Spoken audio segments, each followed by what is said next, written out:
Hindi masama na habang bata pa lang ay tuturuan na natin ang ating mga anak sa paghanap buhay kung paano sila kumita. Ang masama lang kung tuturuan natin ang ating mga anak na hindi sila gumawa sa mga gawaing bahay o maghanap buhay. Kawawa sila sa kanilang paglaki, magugutom sila. Kaya ang aking anak, habang bata pa, tinitrain ko sila kung paano sila gumawa mga gawaing bahay, kung paano sila matutong maghanap buhay. Dahil sa oras na ako'y mawala sa mundo, lalaki silang merong alam.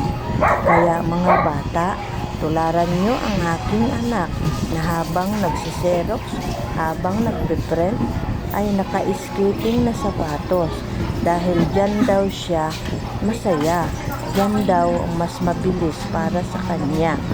Kaya mga bata, yung sanay lang gumamit ng skating shoes ang gagamit nito para hindi kayo mabalian.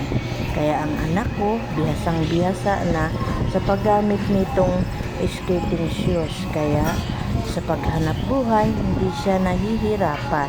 Kaya malaking tulong ang ginawa niya sa akin. Kaya mga bata, huwag niyo pong tularan na maging tamad kayo. Kaya sana lumaki kayo, merong alam sa mundo para hindi kayo kawawa pagdating ng araw. Kaya maging masipag kayo, maging matulungin kayo sa inyong mga magulang. Sana, huwag niyo kalimutan na pahalagahan din ang inyong sarili. At pahalagahan din ang inyong mga magulang. Tulungan niyo sila sa gawaing bahay nang ito'y magaan lang para sa kanila.